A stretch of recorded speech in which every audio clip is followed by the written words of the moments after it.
लानानै दिल्लीयाव बुंनो हागोन आरो नैबे बिसायख'थिया बिसेस करि जोंनि बर'फोरनि थाखाय बिराद गुरुत्वपूर्ण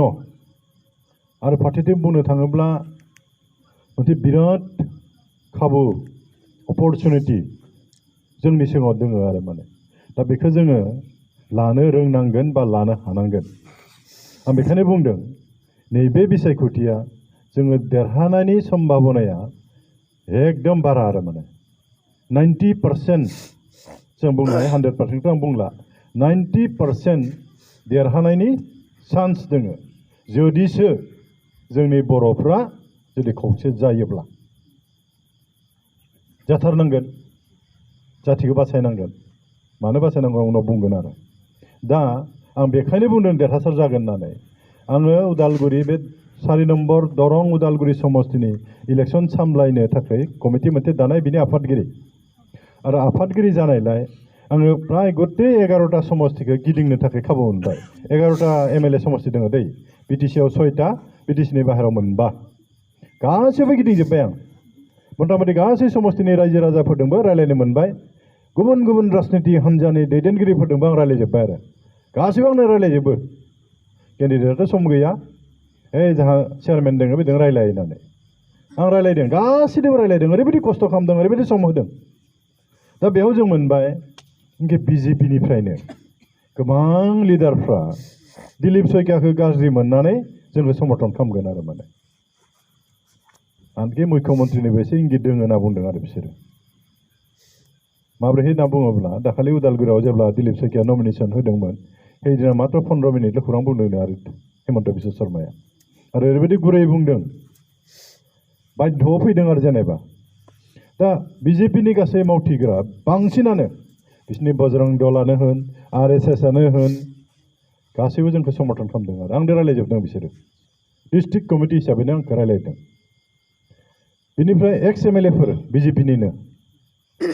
टिकेट मोनै लिडारफोर जोंनो रायलायजोबदों आरो माने बिसोरजों आंदों आरो माने जे जों समर्थन खालामथारगोन बे दिलीप शइकिया मस्त अहंकार मानसि बेखौ फेजेनथारनांगौ खालि नोंथांमोनथिं खिन्थु नोंथांमोना जुर खालाम जों हारसिंथ' हानाय नङा जुदि नोंथांमोना गावसोरनियावनो जुदि थिग खालामाब्ला जों हानाय नङा दै खिन्थु जों खिन्थु समर्थन खालामगोन दा नैबे एडभान्टेजखौ जों लानांगोन आरो माने बिनिफ्राय कंग्रेसनियाथ' मथा-मथि बिसोरनि बुंनाय मथेबाथ'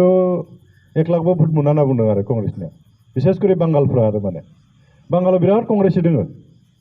बिसोरो बुंदों जोंथ' कंग्रेसनि बिजाथिनो भोट होआ मानो होनब्ला बे देरहाया थांनाय बाराव एमएलएबो गेलेदोंमोन बियो कालाइगाव समस्तियाव मात्र 11,000ल' भोट मोनदों बिनि सिगाङाव सिपाझार गेलेनाय मात्र 6,500 भोट मोनदों पपुलारिटि जेबो गैया बेहा माधव राजबंशी बोरायबाय मानसियाबो जोंहाथ' उद्देश्यआ बिजेपिखौसो हारायनांगौ ना बेखायनो जोङो बिपिएफनो भोट होगोन कंग्रेसिफ्रा एकदम जोंनियाथ' दा बिथिं सरन बर'आ थांगासिनो दोङो प्रेस मोसाहारि थांगासिनो दोङो कंग्रेसिफोरनि गेजेराव जोङो केम्पेइन खालामबाय थादों आरो माने दा बे हिसाबै कंग्रेसिफ्राबो जोंनो समर्थन होदों 3 नम्बराव गुबुन गुबुन राजखान्थि हान्जा आपानो होन रायजो दलानो होन तृणमूल कंग्रेसानो होन बिसोरबो जोंखौ समर्थन खालामजोबदों आरो माने समर्थन खालामजोबदों दा बेखायनो आं बुंदों आरो एकदम एबाराव देरहानायनि सम्भावनाया बिराद बारा दलगाव समस्तिनि एमएलएआथ' बुंबाय जोङो मुस्लिमफोरा नोंसोरनो 3 लाख भोट होगोन होनना बुंदों आरो गाबोन बेसिबानियाव बिराद गोदोर मोनसे मिटिं जागोन आंखौथ' बुंहरबाय थादों रियन আপুনি আহিব লাগিব আমি 40,000 মানুহ গোটাম होनना बुंदों आरो 40,000 बेयाव फैनायावबो टेलिफन खालामहरबाय थादों आंथ' थानो हानाय नङा आं एकदम बै ब्रह्मपुत्रनि साहा नर्थ गुवाहाटीयाव बिराद बर'फोर दङ ना खलिहै बिथिं आंखौ लेंहरबाय थादों आंखौ नांथारगौनो बेनिखायनो गाबोन थांगोन आं 10ता ना मा मिटिं लादों बिथिं बहुत बर' मानसिफोर दङ जायगा बेफोराव थांगोन आरो आङो गार' मानसिफोर दङ बेयाव थांगोन दा बे गासैखौबो नायनानै जों नुबाय जोंनिया देरहासार जाथारगोन आरो माने खिन्थु जोंनि बर'फ्रा बिसेस करि बिटिसिनि एसे बांसिन जुरदार जानांगोन आरो जोंहाथ' एबाराव नैबेसो जाथिखौ बासायनायनिसो एबाराव खिन्थु अकल देरहानाय नङा जाथिखौ जुदि फोथांना लाखिनोब्ला बिटिसिखौ जुदि बासायनोब्ला जोंनि बर'फ्रा सिन्था खालामनांसिगोन एबाराव दा मानसिफ्रा साननो हागौ र' बिटिसिथ' दंखायो माथो मोनबाय माथो बेखौलाय आरो मानो बासायनांगौलै जाथिखौलाय बोरै बासायनोलै ओरै होननानै रायजो राजाफोर हाग्रामा महिलारियाबो इलेक्सन गेलेनानै 15 बोसोर बिटिसि सालायनायमोन बिनि सालायनायाव हयতো माहाबा नङा माहाबा थिगा थुगुलि होनायाव माबा होनायावसो गोरोन्थि जानो हागौ बे आलादा खोथा आरो किन्तु बिटिसिनि जि क्षमता बे क्षमताखौ ओरैबायदि बाहायदों बियो संबिधाना होनाय क्षमता फुल एकदम बाहायथारदों बियो मोनसेबो कमप्रमाइज खालामाखै जोंनो होनाय क्षमतासो आं रावबो बेलेग खोथा मानिया ओरैबायदिनो सालायनाय आरो बियो 40टा डिपार्टमेन्ट बिटिसिनो होनाय 40टा डिपार्टमेन्टखौ लानानै बियो ओरैबायदि सालायखाबाय खुनु कमप्रमाइज गैया किन्तु दा मा जादों जै प्रमद बर' चिफ जाबाय मोनसे पावारखौ लांगासिनो दङ आरो माने उदाहरन मोनथाम उदाहरन होनोसै आं एक नम्बरावनो मा जाखो प्रमद बर' जनाय लोगो लोगो हिमन्त बिश्व शर्माया खायदा खालामनानै मा बुंखो प्रमद এই 16টা ডিপার্টমেন্ট তুমি চলাব নোৱাৰে বুলি কৈ দিয়া আৰু स्टेट गभर्नमेंटक দি দিয়া ओरै होननानै 16টা डिपार्टमेन्टखौ आसाम सरकारा लांफिनबाय खोनादों ना बेखौथ' खोनादों दा हिमन्त बिश्व शर्मानि बुद्धि बियो बामुन बुद्धि प्रमद बर'नि माबाया फाफ्लियाव सिलाय दोननानै लांबाय आरो बियो माने प्रमद बर'आथ' दायो हिमन्त बिश्व शर्मानि एजेन्टसो थांबाय 16टा डिपार्टमेन्ट अथच हाग्रामा महिलारि बे गासै डिपार्टमेन्ट 40टा डिपार्टमेन्टखौ लाना सालायनायमोन थांलायबायना जोंहा बिटिसिनिफ्राय 16टा डिपार्टमेन्टआ दायो जोंनि एमसिएलएफोरा बै डिसिनि दरखं मोखाङावसो गसंनांगौ स्लिप हरनांगौ डिसिनो डिसि हाबनो होबासो हाबनो हायो हाग्रामानि दिनाव बिदि नङामोन जोंनो डिसिखौनो नाङा दरखारानो गैया जोंहा जोंनो हाजोबो गासैबो जोंनो जि स्किम लिरना होयो बेनो येस सेंसन खालामो बेखौनो किन्तु दिनै बेनो नंला बे 16टा डिपार्टमेन्ट थांबाय 2 number third grade fourth grade साख्रिखौ जोंहा बिटिसियानो होनो हायो संबिधानाव दंखायो बिटिसिनि संबिधानाव मोनखानाय क्षमताखा बियो हाग्रामाया होदोंमोन आंनि गथ' नोंथांनि गथ' मोनाखै जानो हागौ बे आलादा खोथा किन्तु जोंनि बिटिसिनि गथ'फ्रानो मोनदोंमोन नाथाय दायो बै सेन्ट्रेल सिलेक्सन बोर्ड नाय मोनसे हाग्रामाया दानायमोन जि बोर्डनि जुगेदि साख्रिखौ बे होदोंमोन एकदम प्रमद बर' चिफ जानाय लोगो लोगो प्रमदखौ थिनबाय नों बे सेन्ट्रेल सिलेक्सन बोर्डखौ डिजल्भ खालामदो ओरै होननानै खालामबाय बियो दा साख्रि होनो हाला थांबाय बेबो क्षमताया दा मा जाखो जोंनि अफिसफोराव गासैबो बिटिसिनि बाहायनाय गथ'फ्रा साख्रि मावफैजोब्बाय जोंनि गथ'फ्रा माहाबा सासे सानै होदों खिथिनो थाखाय नाथाय बिटिसिआव होआखै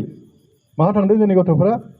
सिलचराव हरजाबाय हाइलाकान्दियाव हरजाबाय करिमगन्जआव हरजाबाय माहाबा धुबुरियाव हरजाबाय धेमाजि हरजाबाय लखिमपुर हरजाबाय गोबाङानो जइन खालामहैयासै बिसि फिसाय लाना माहा एसेबां गोजानाव थांदों जोंनि मानसियालाय बे क्षमता थांबाय 3 नम्बर सोरबा अफिसार जुदि बिटिसिआव साख्रि मावनोब्ला बेयाव जुदि मावफैनो नागिरदोंब्ला बिटिसिनिफ्राय एनअसि नाङोमोन जोंनि काउन्सिलासो फैनो हागोन बियो येस ना लिरना हरगोन आरो नो अबजेक्शन सार्टिफिकेट होमबासो बेयाव हायनो हायोमोन सोरबा बिनिफ्राय थांनोब्लाबो बिटिसिआ नो अबजेक्शन होयोमोन आरो माने बिनिफ्रायसो थांनो हायोमोन दा जेबो नांला थाखा फैसाखौ डिपार्टमेन्टआ मा खालामोमोन आंबोथ' मन्थ्रिमोन ना जोंहा एकर्डआव दंखायो बिटिसि एकर्डआव जि सरकारा बाजेट खालामगोन आसाम सरकारा बे बाजेटनिफ्राय 19.19% 19.19% थाखाखौ जेनेबा 100 थाखायाव 19 थाखा 19 फैसाखौ बिटिसिआव हरनांगौ आरो माने बिदि हरोमोन किन्तु दायो बे गैला लाम साम माबा मोनसे हरनोसै आरो गतै थिखाफोरखौ हाबाफोरखौ स्टेट गभर्नमेन्टनिफ्राय मावफैजोब्बाय आरो बेयाव दा खाथिरखौनो गैला आगोलाव मन्थ्रिफोरा फैनो हायामोन पिता हास' फैनो हायामोन खुन्दा गायसन फैनो हायामोन बिटिसिनि पारमिसन नङाब्ला दायो जेबो पारमिसन गैला जेबो गैला बेसेबां मोजां बिटिसिमोन बेसेबां क्षमता गोनांमोन भारतबर्षआव जेसेबां काउन्सिल दङ बहुत काउन्सिल दङ जोंहा आसामावनो मोननै दङ कार्बि आंलं आरो एनसि हिल्स मेघालयआव दङ गार' हिल्स दङ खासि दङ जयन्तिया हिल्स दङ गासैबो हाजोआव होयो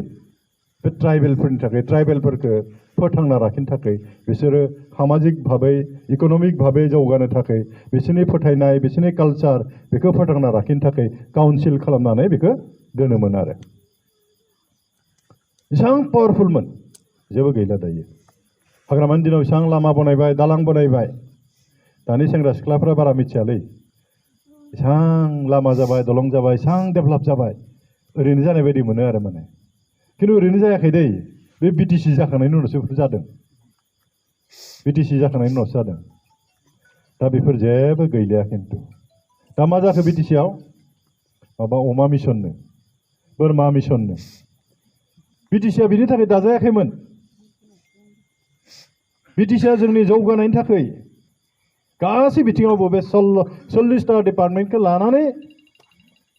बिटिसि ओनसोलाव जौगाहोनाय गोजोन बिटिसि जौगानाय बिटिसि खालामनोसो आरो जोंनि बर'फोरखौ मोनसे सिनायथि होनो थाखाय मोननाय बे बिटिसिमोन आरो माने दा जेबो गैलिया क्षमतायानो गैलिया प्रमद बर'नि नामावल'सो होजोंनिफ्राय जि बुंहरो बेखौनो बे मावनो गोनां जायो बिजेपिनि एजेन्ट हिसाबै बिथाङा खामानि मावदों आरो माने दा बेखायनो आं बुंदों बेखौ जों नायना थाबाय थानोसै नामा होननानै आबसुफोर बायदि इउपिपिएलनि लिडारफोर बायदि नुवाखै जों मा जागासिनो दङ बिटिसिआ एसेबां खस्थ' खालामना लाबोनाय आं बुंदोंना बिटिआर एकर्डसिम 12,000निबो मानसि जोंनि बर' फिसाफोर जिउ बावनो गोनां जादों ओरैनो मोनाखै दै गोबां जोंनि आइजोफोर जिनाहारि खालामजादों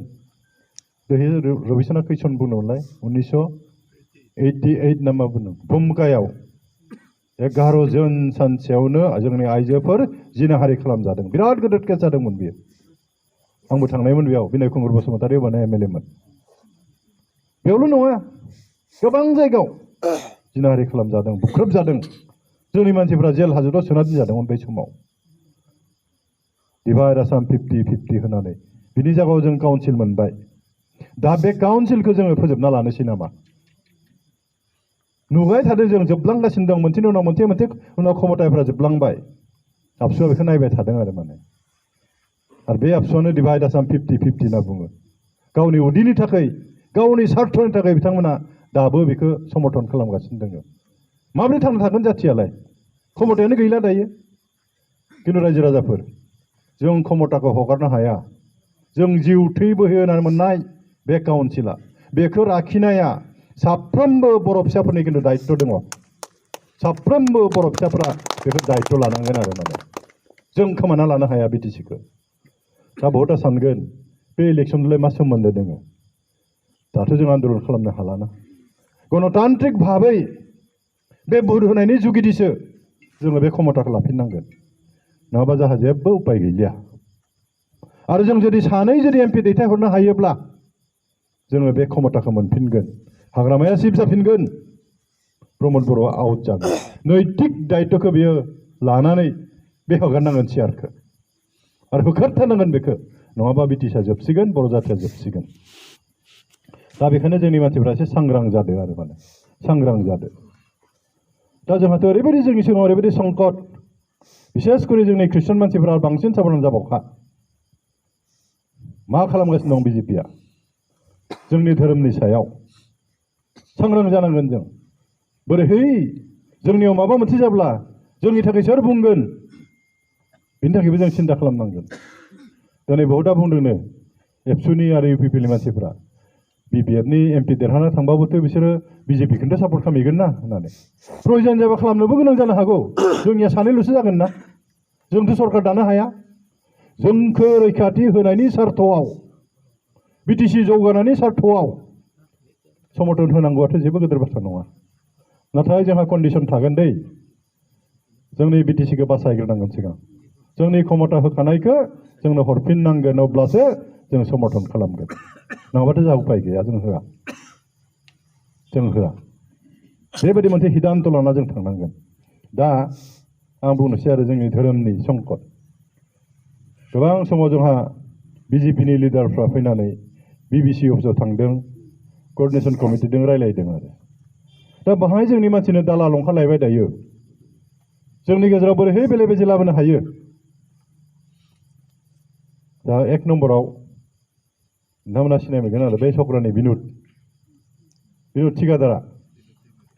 बिनुद दैमारि बिथाङा बिश्वजित दैमारि स्पिकारखौ न'आव लाबोबाय deputy speaker Numal ममिन doctor Numal ममिन बिथांखौ न'आव लाबोना ओंखाम जाहोफैबाय बिश्वजितआ लायनो बुंदोंनो बेखौ नोंनो जों बिराद गिदिर गिदिर खामानि होगोनलै आरो नोंहा जि बिल्डिङा बेखौ गासैबो जों होजोबगोन नों मात्र जोंखौ खृष्टान गामियाव हाबनायनि लामाखौ होदो आरो बुंदो खृष्टान गिर्जाफोराव जों फैसा होगोन नायदो आरो माबायदि बे मोजां जागोन ना जोंनि थाखाय थांबायानो बियो नावेरआव बेबायदि फैनो नागिरदों मोनसे गामियाव हाबनो होगोन ना होआ मिटिं खालामनो होगोन ना होआ होननानै लोगो लोगोनो आंनो टेलिफन खालामदो दै नावेरनिफ्राय ओइ सार माथो बिदि फैदोंलै मिटिं खालामनो होगोन ना होआ माथो बिदि सोंफायदों बिनुदा होननानै उनाव खबर लाबाय बेनो ओंखाम जाहोदों सानैखौ लिंना लाबोदों बेनो बिबिसि अफिसाव लांदों बेबायदि अबस्था आरो माने जि बिजेपिआ 20 बोसोर एमपि जाबाय जोंनि मोनसेबो खृष्टान गामियाव स्किम होआखै मा थांखि दं बिस्रा दा जोंनि गेजेराव हाबनानै बेबायदि खालामनो बेखायनो जोंनि मानसिफोरा सांग्रां जादों आरो सोरनो भुट होनांगौ नोंथाङा मिथिखाबाय आरो मा जादों दा बिथिं खालामना खालामाखै दासिमबो मोनाखै आं हरिसिंगा समस्तिनि एमसिएलएआ सन्जय सरगियारिया मा बुंदोंनो स्कुटि लाना खोब गिदिंबाय थायो बियो खृष्टान गामिफ्राव थांनानै जोंनिया कंग्रेस दे एबाराव होननानै ओरैबायदि आरो माने बे मिथिखागौ खृष्टानफ्रा बिजेपिनि होआ होननानै बेखायनो जोंनि भुटखौ कंग्रेसनो होनांगौ आरो माने नायदो आरो माबायदि मा जागोन कंग्रेसनो होनानै केन्डिडेट देरहासार जाखाया जोंनि भुटखौ नस्थ' खालामना मा लाब आरो मानो होनांगौ जों कंग्रेसनो माधव राजबंसिया देरहाबा जोंनि थाखाय माबा बुंगोन नामा बेयो दिल्लीयाव रायजो राजाफ्रा मिथिखागोन मा उद्देश्य नायदो आरो बिसोरनिया बिटिसिआ जोबनो थांगासिनोसै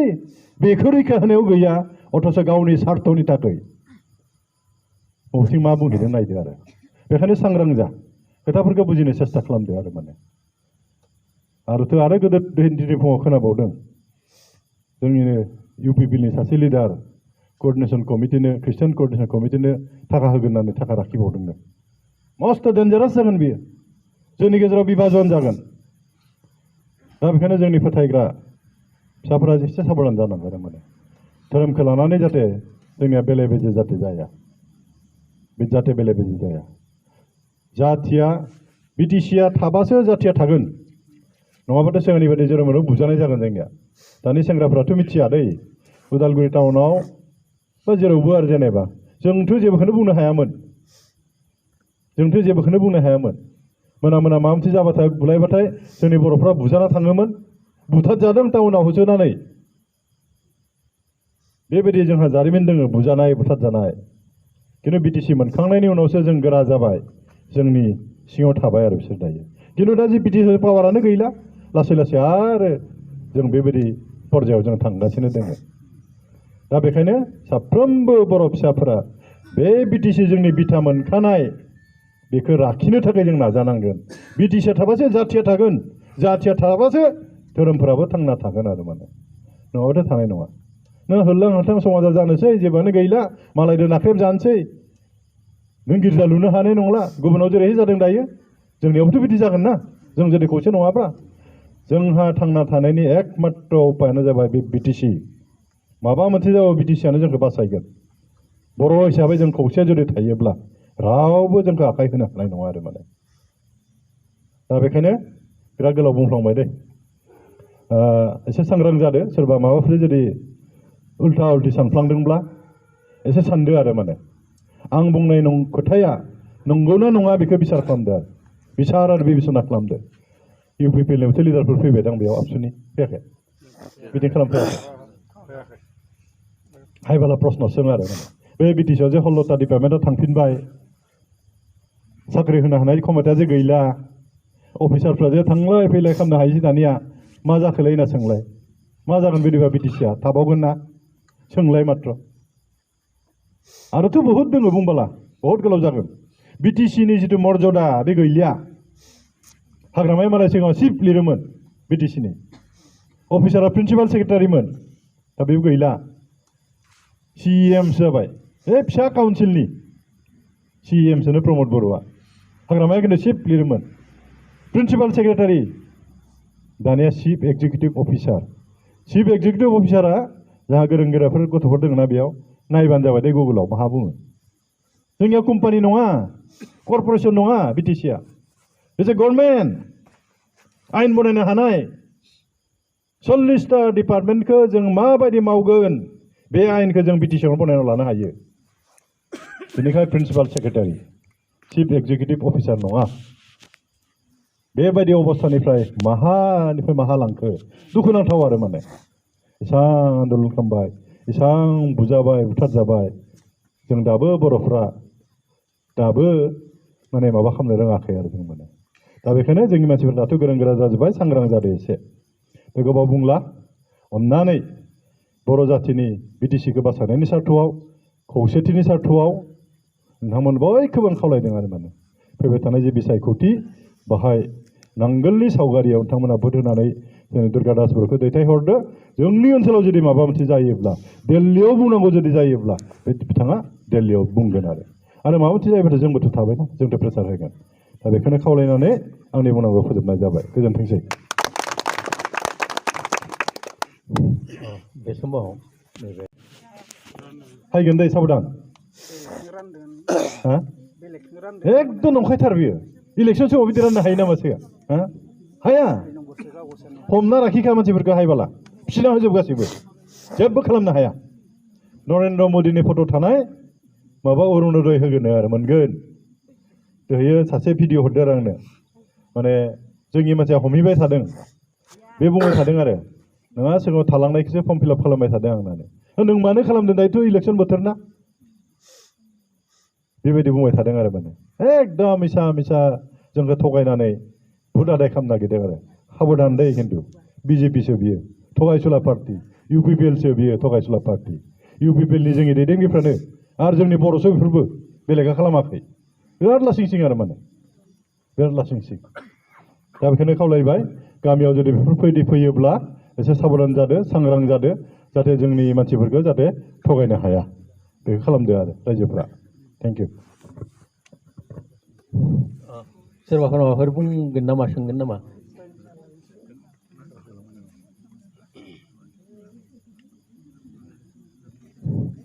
जोंहा आरो मोननै प्रग्राम दंबावो मिटिं ओंखाय जों बिराद स्पिडआव खारदों आरो